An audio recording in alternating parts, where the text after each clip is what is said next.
Hi, boys and girls. It's Miss Cassile again. Just wanted to once again read you another one of my favorite stories. And this one I hope you will really enjoy because when I first got this book, I loved this story. It's called I Need My Monster. It's written by Amanda Noll and it's illustrated by Howard McWilliam. How many of you know who the illustrator is? What does the illustrator do? Think about that as we're reading this story.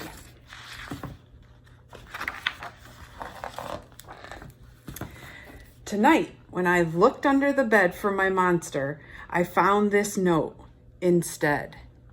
Gone fishing, back in a week, Gabe. What was I going to do? I needed a monster under my bed. How was I supposed to go to sleep if my monster was gone?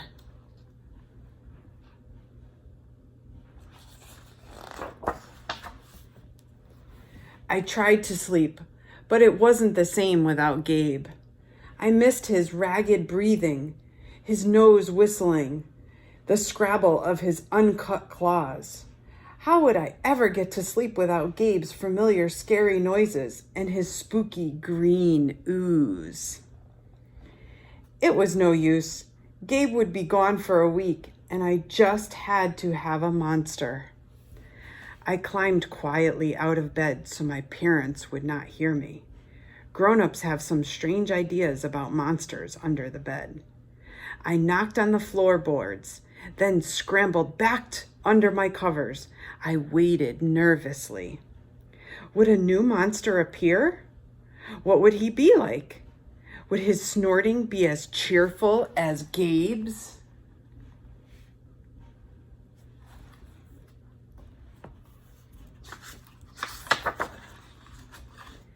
When I heard some creaking under my bed, I knew that the substitute monster had arrived. Good evening, said a low breathing voice. My name is Herbert, and I will be your monster for the evening. Herbert? What kind of name is that for a monster? You don't sound scary at all. Have you ever scared a kid before? Well, no, but I have read all the best books on this topic. Do you have long teeth and scratchy nails, claws? I asked. No, but I have an overbite, and I'm a mouth breather. Listen. Herbert's panting was kind of scary, but it wasn't enough for me. You see Herbert right there? It does not look scary.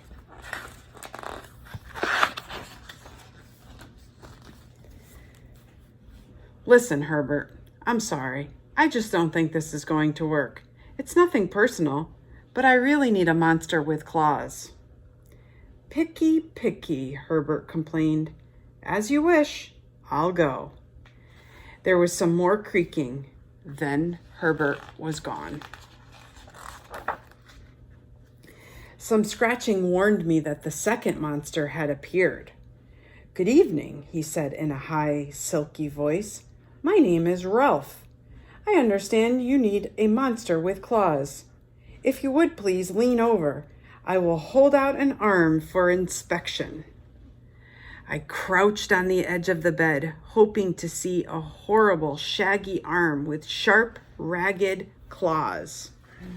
See the monster right there? I wonder if he's gonna have long claws. Instead, I was surprised to see a sleeky, brushed fur with smooth, shiny claws. Excuse me, I don't mean to be rude, I asked, but is that nail polish on your claws? Yes, it is, Ralph replied. I believe professional monsters should always be well groomed. I could tell that this was not going to work either. I'm sorry to disappoint you, Ralph, but I need a monster with scary claws, like Gabe's, I thought. I heard some more scratching, and I knew Ralph was gone.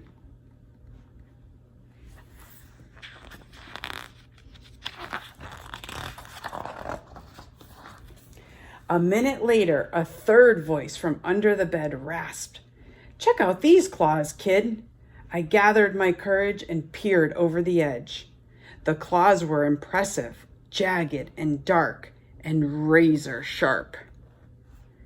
So far, so good. I was a little nervous. "Could you stick out your tail?" I whispered.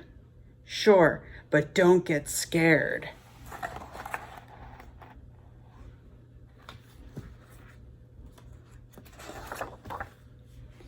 I peeked through my fingers at the slimy tail slithered over the foot of my bed. That was when I noticed the bow. "Are you a girl, monster?" "Of course I am," she snapped. "I'm Cynthia. Do you have a problem with that?" Yeah, I do," I admitted. "I definitely need a boy monster. Boy monsters are for boys and girl monsters are for girls. Everybody knows that." "Well, aren't you a picky one?" She sniffed, and then she was gone. Oh, it's kind of sad.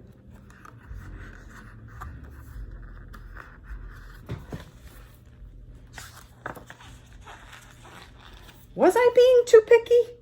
No. I knew that my monster needed to be well-clawed and menacing. The whole point of having a monster, after all, was to keep me in bed, imagining all the scary stuff that could happen if I got out. All the stuff he's imagining. See, he's imagining the monster under his bed. Then I heard a shuffling noise and some slobbering. A fourth monster was under my bed. Hey, the name's Mac. One look at this claws proved that Mac was a big, scruffy boy monster. I shivered. Maybe this one would work. "Those are excellent claws. But do you have a long tail?" I leaned over to see. "No, my tail is stumpy," Mac slurped. "But I do have an unusual long tongue." "Why would I be afraid of a long tongue?" I asked. "Oh, I don't know," he said, trying to sound terrifying. "You never know when I might lick you." I fell back on the bed laughing. Look at his long tongue. Ugh.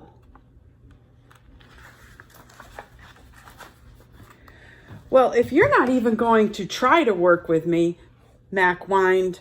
I held my giggles. "I really don't think you should send me away," he warned. "Kids who reject 5 monsters in one night." "I did not reject 5 monsters in one night," I interrupted. "My regular monster went fishing." "Fishing, eh? Maybe he just left because you're so picky." "Fine, I'm out of here, but I wouldn't expect another monster tonight if I were you."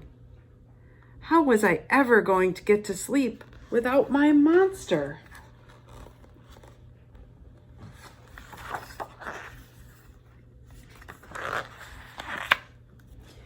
I was surprised to hear more creaking under my bed, loud creaking with scratching. I thought no more monsters were going to appear tonight," I said. "Sorry I'm late, kid." Whew, it was Gabe. "I thought I would enjoy fishing, but I didn't," he explained. "Those fish scare too easily. No challenge at all. You, however, are challenging, my friend. You're almost too old to be afraid of monsters. You keep me on my toes." Toes, a delicious snack.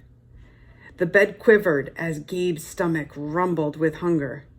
"Now, if you don't mind, I'd like to start the evening with an ominous puddle of drool." I peeked over the edge of the bed. Green ooze spread soundlessly from underneath. Ew, look at all the ooze coming out of him.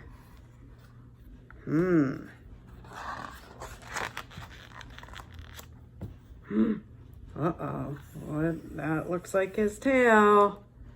Then the bed trembled as Gabe unfurled his spiked tail. He was daring me to guess where he might pop up. I shivered.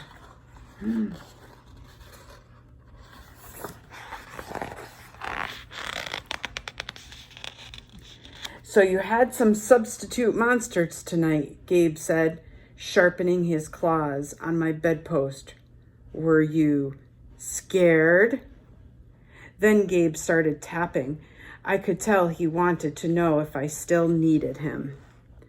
No other monsters can scare me like you, I giggled, diving under my covers and pulling them up tight.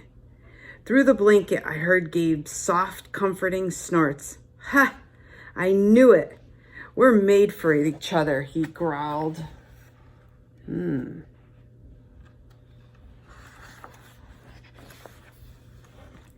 When my blanket started to slip off the bed, I knew Gabe was ready to eat. Now, if you could please stick out your foot, he said. I'd like to nibble your pinky. Uh-oh. I yanked my blanket back and scrunched my feet in so Gabe couldn't get them. No toes tonight, but you can have this, I offered, pushing a pillow off the bed. I didn't even hear it hit the floor.